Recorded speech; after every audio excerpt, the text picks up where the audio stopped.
Mwiriwe neza mwese duteramanye kaze mwijambo rya jambo mu buzima bwawe. Ndabifurije kuja kuroranirwa umwanya wose tuja kumarana mwijambo rya jambo. No munsi umutumire wanje ni Patiri Ferdinand. Kaze Pati. Murakoze cyane. Mwo twidondora gatoyi bane ko hari vyahindutse. Patiri Ferdinand Uwimana twabivuze mu diocese nkuru ya Bujumbura. Tanguriye ubutumwa muri paruwasi muvyeyi Kigongwe mu Kanyosha. Uno munsi turi kuwimana ugira 2026 wo mu bihe bisanzwe nkuko muvyita.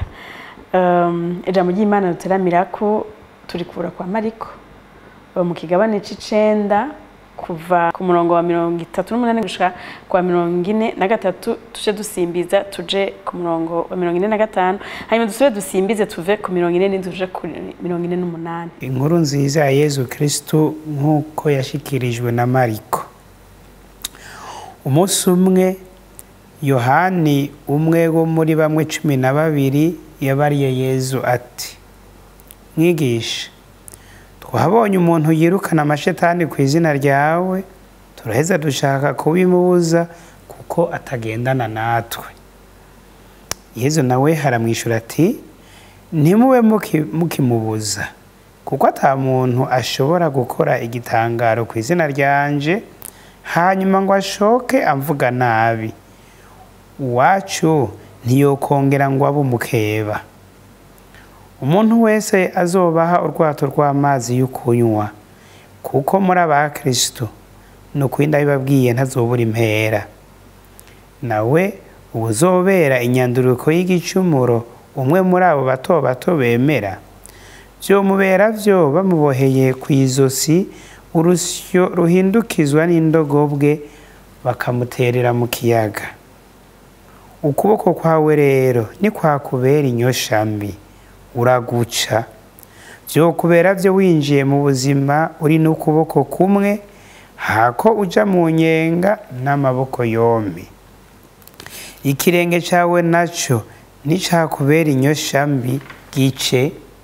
Byo kubera byo winjiye mu buzima ucumbagira, hako utabwa mu nyenga n'ibirenge vyombi.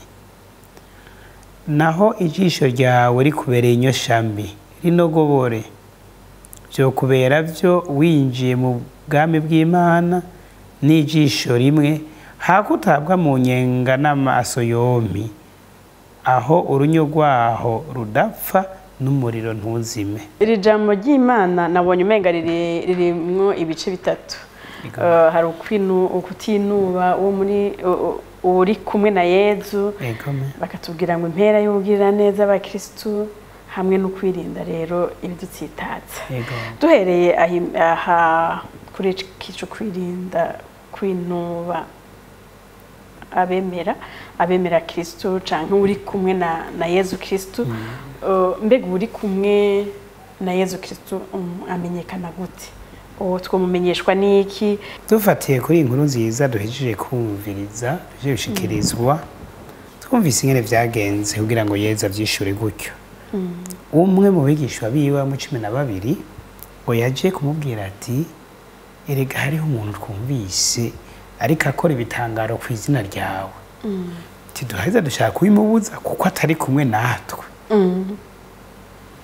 Aho twoshimikiye naho kubera ko atari kumwe natwe, no kuvuga ko atari uwacu, ntarekuriye kuvuga izina rya Yezu. Umengo Yezu bagomba kumwigungana, bamugira uwiwabo, nta bandi barekuriwe kumuvuga. Ivyo rero Yezu ntiyashagiye ati: Oya, niwe mukimubuza kuko uyu muntu arinda akora ibitangaro akoresha izina ryanje, akoresha izina rya Yezu, uyo ni uwiwacu naho twoba tutari kumwe hafi na hafi. Kuri iryo jambo baruvuze naryo ati abavuga mukama si bazokwinjira mu bwami bw'ijuru, riratandukanye n'iri kuko uyu ariko akora ibimenyetso biboneka ko ari uwa Yezu, ko yamaze kwakira ukwemera, naho atari kumwe n'abatumwa, naho atagendana na Yezu. Ibikorwa vyiwe nogira nti nivyo bimushingira intahe. Ibikorwa vyiwe bishingira intahe ko yamaze kwakira ukwemera, yamaze kwemera ko Yezu ari we mukiza w'isi. abo bagira bati mukama abo batazokwinjira mu bwami bw'ijuru nabo bashaka gukoresha izina rya Yezu bagashaka kurivuga mugabe ibikorwa byabo bidaheza ngo bise n'ibyo bamaze kwemera Yezu. Yezu rero ntashaka yuko abamwemera cyangwa abamukurikiye bohava bagiranira ishari hagati yabo kuko bose bari mu gikorwa kimwe yarije kuba cyamuzanye cyo gucungura abantu. Ufatiye kuri uyu mwigishwa kuri Yohani ukuntu yagiye nk'ubarega kandi akavuga ko yariko akora ibitangaro ku izina ryawe kandi batari kumwe, ntiwumva ko harimwo akantu gushaka kwigungira ko Yezu kwibaza ko umuntu akibaza ko ari uwiwe gusa canke harimwo akantu kuko yaba yiyumvira yuko hari ivyo agira mutware mu vyo yibaza ko hari ikindi kintu azokunguka mu vyo kwemera Yezu Kristo wenyene. Abanyisirayeli bagiye baratera imbere mu kwemera kwabo, harageze igihe bemera yuko Imana ari imwe mugabo ari iwabo bonyene. Gituma bo bategera ko twe turafise Imana, ibindi bihugu navyo birafise Imana, abandi bantu bafise Imana zabo, natwe tukafise Imana yacu. Ukamengo rero Imana ni iwabo bonyene. Je nogira iki kibazo rero cy'uyu mutumwa Yohani kizanana aho na Yezu ni wa Mesiya, ni wa wundi Imana yemerera igihugu cyayo ko azoza gukiza isi. Mugabo rero umengo naho nyene ntibarateye ntamwe ngo bumve ko uwo Yezu yaje ihigwa zi abanyisirayeli uko ari havuka mugabo yazi isi yose. Bagomba rero kumugira uwabo gusa, ntibumva ingene abo batari kumwe abo batagendana nabo bohava bakora izina rye mu gukora ibitangaro. Yego tumvise neza ko Yezu yaciye abikosora agira ati ntimwe mukimubuza kuko uyu muntu akora ibitangaro ntiyoshoka aca mvuga nabi kandi ntiyoba umukeba wacu kuko ni kuvuga urukiza rwamuzanye gugururiwe abantu bose. Nogira nti aho bariciye batanga gutegera buhoro buhoro ko Yezu ikimugenza si ugukiza akagwi k'abantu bakeyi, no gukiza abantu bose. Ego Yohani yari muri abo bataye bwateriye ntambwe umve ko Yezu yazanye ukiza azaniye abantu bose ahubwo umengo yarazaniye abantu bakeyi.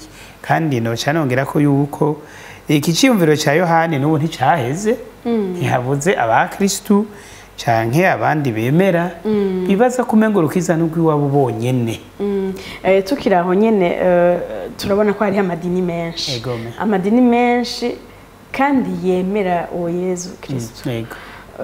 Mbega yaje gute yoyo ntiyoba yafatiye kuri uko kwinubana canke kubera kumbure ngira hari ikintu ababonye ati ikihinye uryagira sindacemera, biva kuki kugira haboneke ayo madini atandukanye yemera Imana imwe Yezu Kristo umwe? Mbega ho ntiyacibonekeza n'amacakubiri hagati y'ayo madini? Murakoze cyane. Sinoja kudondora idini iryo ari ryo ryose ingene ryatanguye niyo biva, oya byo hava biba birebire, ariko igihambaye twomenya nuko uyu munsi aho turi amadini cyangwa amashengero y'abemera Yezu Kristo ni menshi cyane. Hasanzwe hari rero muri Eklezia Katolika urwego twovuga byeje guhuza ayo madini, kuvuga kwegeranya abo bantu bose babwiza kuba bemera bimwe, bemera Yezu Kristo ko hari umwana w'Imana yigize umuntu, mugabo bakaba bagiye kure na kure. Ibyo bapfuye ni byinshi, hari abapfuye ubutegetsi, ntawovuga ngo nubundi Yezu barose cyangwa ngo nubundi rukiza barose. Oya, muca mwumva neza ko naho bose bavuga Yezu Kristo kandi bakumva ko ari we bashingiye ko bubakiye ko, haba harabaye ikintu kitameze neza kugira ngo abo bantu batandukane. Ico rero Yezu atwigije ngaha nuko wewe urukiza rwiwe ntirushobora kuzibigwa nubwo uko kwinubana kw'abantu n'iryo shari rya naka na naka. Oya, Yezu yaguma akorera hose, naco gituma yavuze rya jambo rihambaye ati aho babiri canke batatu bazoba bakoraniye ku izina ryanje zoba ndi hagati yabo. Tuheze rero tukemera yuko abo bose bemera Yezu Kristo bagakorana bazi neza ko ijambo ribakoranije ijambo ryiwe, Yezu arashobora kuhakora ibitangaro. Ntidushobora kugira tuti Yezu nagume ngaha hariya ntajeyo, ibyo ntavyo twoshobora kandi nabyo ntavyo beza ngo agamburuke. Umva ko naha yarakiri kumwe n'abigisha biwe bariko bambwiye bati oya hariho abantu bariko barakoresha izina ryawe hariya none tugira tuze kubibabuza. Oya ntimubabuze kandi kuko n'ivy'iwacu byose nabo bariko barakora ibyo ariko barakora byo tuzohuriza hamwe. Ego niko novyishura.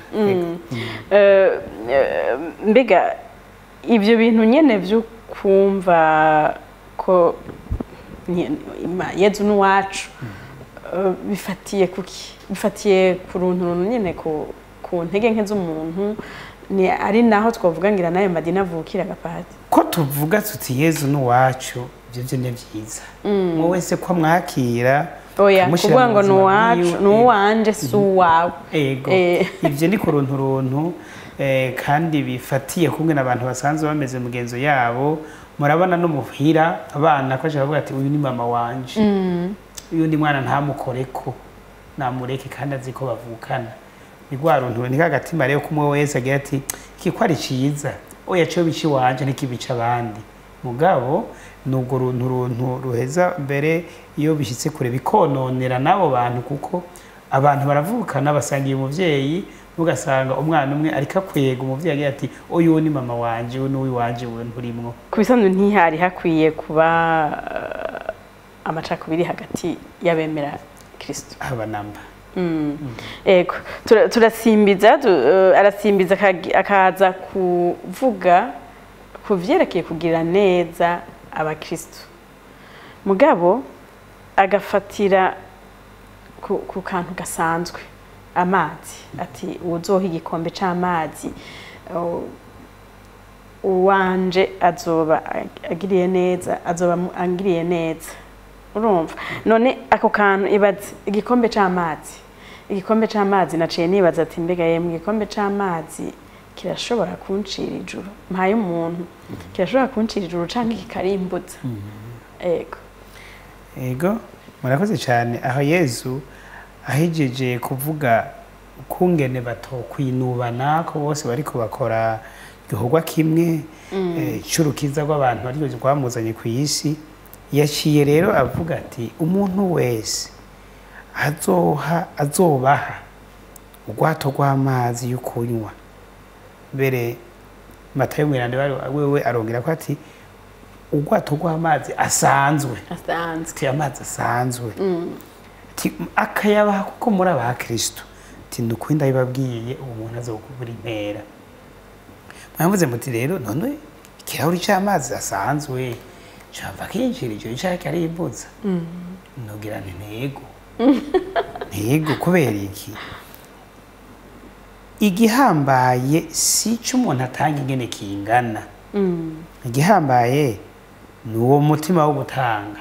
Uwo mutima wo gutanga nawo userura umutima wo kwakira umuntu, akamwakira kuko ari umukristo. Icatumye amwakira suko zikindi nuko ari umukristo, nukuvuga amwakiriye amubonamwo Yezu Kristo, amwakiriye yugurukiye na Yezu Kristo na rya jambo ryiwe ariryo rizomukiza rero, ariryo rikiza twese, ariza amwakira rero akamugurukira gushika yaho amuzimana n'akantu ko kubana gatoyi. Uyu muntu azobura impera. Mu yandi majambo azoba yamaze kunyakira, azoba yamaze kwakira ijambo ryanje, azoba yashize mu buzima bwiwe, azoba yagaragaje wa mutima w'urukundo y'ibyabwirizwa ariko risumba yandi yose. None rero umuntu yobura impera. None uhereye ku kirahuri c'amazi rero usanga washize mu ijuru. Dusabwa gushigikirana, umukristo agashigikira uwundi. Mbega umutari mu Kristo nawe turazi ko umuntu wese afise iteka rihambaye imbere y'Imana kuko yarimanye agashusho k'Imana. Kandi nohava ngira nti erega ntitwava twihena batubwira uti abazokira n'abakristo bonyene. Oya erega ikigongo c'Imana dushaka gutangira ntidushaka kubwira ati dushaka kubwira umukama ati bajya abantu ntuzobakize oya umukama iwe yifuza gukiza bose kiretse abazoba mwankiye kuko umuntu ashaka kubika igaba kubera umwidegemvyo yaremanywe arashobora kwanka n'ubwiza bwe akagwanga mugabo Yezu rero yashaka kudushikana ati ntimwinubane akirana neza mbere tuma muhera n'ubukabona gatoyi mufashanye amazi tuko tuvuga ikirahure cy'amazi ko ari ikintu gitoyi gisanzwe ego turashaka kubiba tubibona gutyo kubera ari ngahi wacu amazi atagoye cyane kuronka muga nk'ubu Yezu ariko abivuga bari mu gihugu cy'ubugaragwa bari ahantu umuntu aguhaye amazi ari nko mu kirundi cy'ubwiwe bati urampembuye nari bwapfe none rero umuntu amuhaye ikirahure cy'amazi cyangwa ubwato bw'amazi kandi akabimuha kubera ari umukristo no kuri uwo muntu yavyigoreye kandi yagaragaje wa mutima w'urukundo nawe Yezu agira ati abaragwa n'umutima w'urukundo bazoshika mu bwami bw'ijuru. Je navuze ngo igikombe c'amazi kumbure twebwe kubera ino amazi arasanzwe tuyaronka vyoroshe mugabo iwabo ntivyari vyoroshe mugabo kandi tubandanije ku murongo ukurikira arababwira ivyerekeye kwirinda ibibatsitaza mereye ngaha ukwima kudafasha umuntu birashobora gutuma utsitara none aho afatiye ku bihimba vy'umubiri amaso ukuboko ukuguru mbega ibitsitaza by'ukuri birashobora kuva ku tuntu duto duto ibitsitaza n'ibiki Yezu ariko avuga ati mwirinde aca akoresha imvugo yoroshe cyane akagereranya ibyo abantu bashobora kumva kuko avuze ati nimba ari ukuboko kwawe kukosha nabi ukuboko niko ushobora kosha nawe umuntu ashobora kubona ngo ni kwiza gusa neza yego oya nibaza ko kuza ariko abivuga uko kuboko kuza kuyiba canke kwiba nyene none ukuboko siko kuyumvira kuyiba biza kuva mu mutwe no mu mutima agira ati naho vyoba bishitse ukumva ukuboko uri kugira kujane mu bitari ivyo ahubwo je no guhanura ko tumuguca kugira ngo ntukore ivyo bitari ivyo ukoresheje ukuboko uwo tumuguca ukemera ukabikimuga tihako kandi ivyo kubera vyiza hako wowe utakaza ubuzima bwawe bwose utakaza ubuzima budahera utakaza ijuru ufise amaboko mbega ivyo kubera vyo ugiye mu buzima bw'imyaka yose ufise ukuboko kumwe hako wobubura ufise amaboko yombi akaja ku kuguru akaja ku ijisho mbere ntiyanavuze ati uce urikingira gutya yavuze ati rikureyo kurayo kugira ngo ntirizonasubire Yezu rero mu kuvuga ivyo duciye tubifatanya n'ibyo twumvise mu gisoma ca kabiri nyakire tuzirikana ujya bugimana uyu munsi Yakobo mweranda aravuga ibindi byotsitaza abantu uretse by'umubiri cyane cyane amatungo iryo tunga mwarunze hariho abandi bariko baricwa n'inzara iryo tunga mwarunze ari iryo mwivye ari iryo mwakuye mu biturire canke ari iryo mwaza abantu atanico bari bafise ati nukuri ivyo bintu bigiye kubakwegera Yezu aje ati ivyo vyose rero bice bitekure utuma winjira mu bwawe bw'ijuru uri kimuga canke ubuze ibi nibi hako canke ukenye hako ivyo byo kubuza kuja mu bwawe bw'ijuru umuntu kurunda amatungo menshi cyane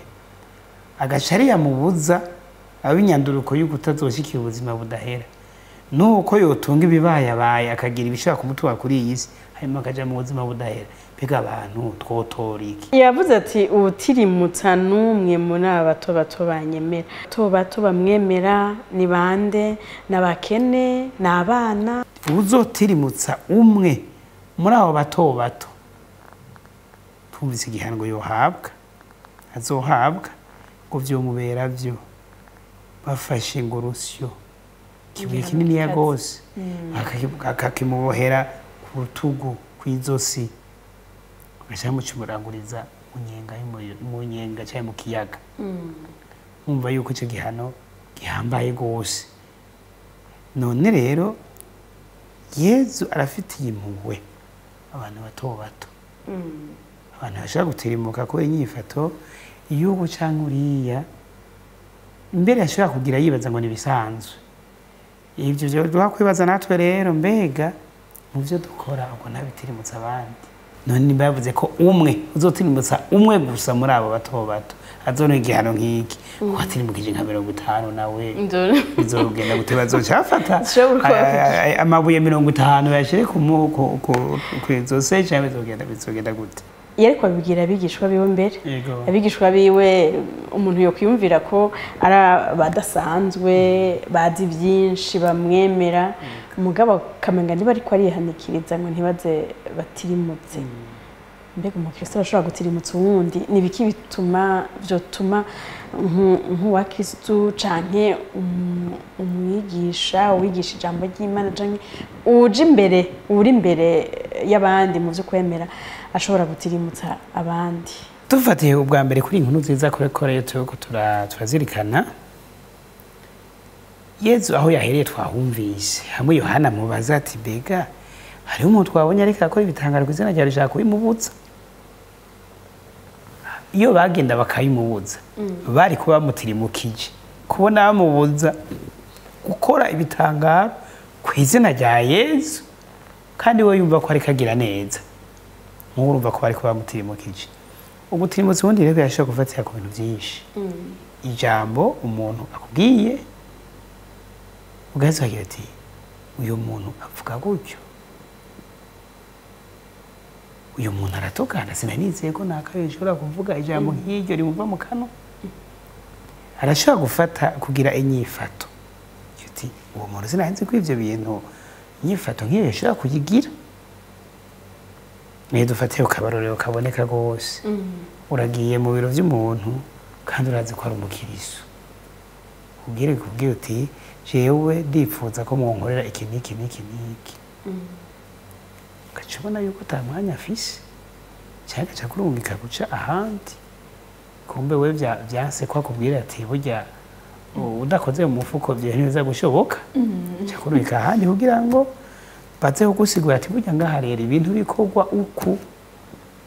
Umva nk'umuntu ko uwo vyifatamo gutyo ari umukristo abatirimukije uwo muntu, kandi uwo muntu naba ari umuntu mutoyi aje kumusanga mutunganirize canke musingira ibi n'ibi niba bakeneye, hanyuma hakwa kumwakira neza. Kandi abakristo hajya turamenyana, murabona nawe uje gusenga yinyegeje kabona uno munsi kuw'Imana cyangwa ikindi gihe bari bicaye mu isengero, urabona ko hari n'abasigaye mbere kuja ku mirimo babanza guca gusenga, kandi byiza cyane. Mbere mu minsi y'imirimo urashobora kubona aje yambaye impuzu z'akazi kuko aca abandanya akora muri banke cyangwa akora ahantu hakazi yambaye impuzu y'akazi guca abandanya. Dufate ko umuntu bari bicaye mu isengero bumvise n'ijambo ry'Imana bari kumwe, yabonye ko agiye gusangira, hanyuma acahurira mu biro acasanga n'uwundi, ntimwumva ko umuntu biba yamutirimukije cyane. Yego, ubwo n'uburorero butoyi nshiye mfatira ngaho mugabo ivyo ubutirimutsa ni vyinshi cyane. Ni wa mwana we nyine aja kw'ishure yari yiteze ko mwarimu ari umuvyeyi, icongeye ko ahora amubona aza gusenga, hanyuma akamufata nk'ukuntu mw'ishuri nawe bayakosheje, akabona ko ukungene amuhanye cyangwa ukungene amajambo akoresheje n'ukuri atabereye abakristo. N'uwo mwana ashobora guca agira abikura akagira ati mereje no gusenga ntizosubirayo, nabonye ujya yaravuye gusenga ivyo yagize mbona umengo ntibihuye na gatoya. Tukuraho tuvuge yuko ntizosubirayo canke akacaja kugira vya bindi. Ego, akabona ko ahubwo abasenga ibyo ari byo baca bagira nabo. Ego. Ego, turiko turegereza gusozera ikiganiro. None Pati, tusigarane iki? Iri jambo ry'Imana ritubwira iki mu buzima bwacu? Murakoze. Ijambo ry'Imana nko bari kurabivuga twofatira kuri izo ngingo zitatu. Ukutinuba abandi, kutinubana kandi usangiye kwemera, cyane cyane abasangiye kwemera, kuko no mu gisoma ca mbere twumvise uyu munsi nyene twatuye mu gitabo cyo guharura na cyane cavuga ingene hari abantu 70 abashingana muri Israeli barose mutima mweranda bagatangura kuvuga ku izina ry'Imana. Muga hakaba abandi babiri bari basigaye muhira nabo nyine bakaronka umutima w'Imana bagatangura kuvugira Imana. Abababonye bacaza kuvuga bati tugira tubabuze ko batari kumwe n'abandi ntibashaka kuvugira Imana bari hariya. Kuvuga ko basivye nta burenganzira bafite no pas droit ni burenganzira bafite kuronka mutima mweranda. Mwumva ko bifatanye cyane niki Yezu yavuye azana mu nkuru nziza Yohana mubajije ati tuhe twarabonye umuntu akora bitangara ku izina rya muga dushaka kubimubuza kuvuga wawo babandi bagiye bati Imana ni gwacu gusa. None rero dufate ko Imana ari ya bose ubwayo bw'ijuru kugururiwe bose. Iki Imana yifuza nuko bose bokira atanumwe avuyemo. Biduha icigwa rero yuko tutohava twankira abandi gukira kandi ariko dushaka gukira nabuge Imana ishaka kudukiza twese. Ijambo rya kabiri tokuramwo niri Yezu agize ati nubuzoha ikirahuri cy'amazi umuntu kubera ari mu Kristo tinazobura impera. Twakure ko Imana Yezu Kristo ashaka ko twofashanya tukunganiranira no mu tuntu na dutoyi. Ntihagire ugira ati jewe nta byinshi gose mvise notanga, haba mu kunganira aba Kristo, haba mu kunganira abantu bashonje, abantu bagwaye, abantu bamerewe nabi, haba no kunganira umuryango wa Ecclesia. Ntihagire ubikengera ati je mfise bikeya bahora batanga n'abafise byinshi. Oya, umwe wese ico afise cyose naho coba gitoyi kigiranywa n'igikombe cy'amazi kiragira ico kimara kandi uyu muntu abitanze ntazobura imere igihe abitanganye umutima w'urukundo. Ubwa gatatu naho ni kireo Yezu yavuze ati mwirinde ibibatirimutsa. Mwirinde ibibatirimutsa ubwanyu kandi mwirinde gutirimutsa abandi. Twumvise ko Yakobo mweranda avuga cyane cyane by'amatungo by'amafaranga abantu bashobora kurunda bakiruka inyuma. Ukuyatunga si bibi eka matungo si mabi kuko ava ku Mana, mugabo ukuyarondera mu butungane, ukuyarondera mu kuri, hanyuma umuntu yarose naho akamenya kuyakoresha aziko hari abandi bakeneye ko abunganira. Iyo jambo tugarutse uko Imana iguha ibintu ni kwishaka ko bobisabikanya n'abandi kugira ngo abo bantu nabo baheze bumve ko Imana kibakunda kandi nabo nyine yabaremye ibafise ko umugambi. Kwinda gutirimutsa abandi rero naho nuko nk'aba Kristo tworaba ivyo tuvuga, ivyo dukora, ivyo aho turi, umuntu akamenya ati ijambo ryabereye kuvugwa ndi ngaha cyane ntiribereye, inyifato irashoboka cyane ntishoboka ndi ngaha ndi kumwe n'aba ndi muri iki gihe. Kuko umuntu atiri mu kije umuntu mutoyi, umuntu mutoyi zo bakagiza kuba ari umwana ashaka kuba ari umuntu akuze, mugabo ukwirinda gutirimutsa abandi nibyo jambo Yezu atubwiye umunsi kandi tukumva ko arivuga yashimitse atwihanikiriza ku buryo ati uwo rirenga ko igihano gitekanije kirahambaye. Ndabakengurukiye cyane Pati. Murakoze namwe. Bakunzi b'ikiganiro nuko twokwirinda natwe kwinubana, nuko twoshigikirana tugashigikira bagenzi bacu, nuko twokwirinda kubatsitaza no kwitsitaza mu kugira nabe mu gukora ivyo Imana idashaka no mu gukora ivyo tsitaza bagenzi bacu. Nuko turabashimiye cyane, turashimiye abari mu buhinga bw'ivyuma twakoranye ikiganiro, turashimiye namwebwe mukunda iki kiganiro, impanuro zanyu, ivyo mudusaba, intererano zanyu turazikenguruka. Nuko rero mubandanye muranirwa naho kubimanutsa.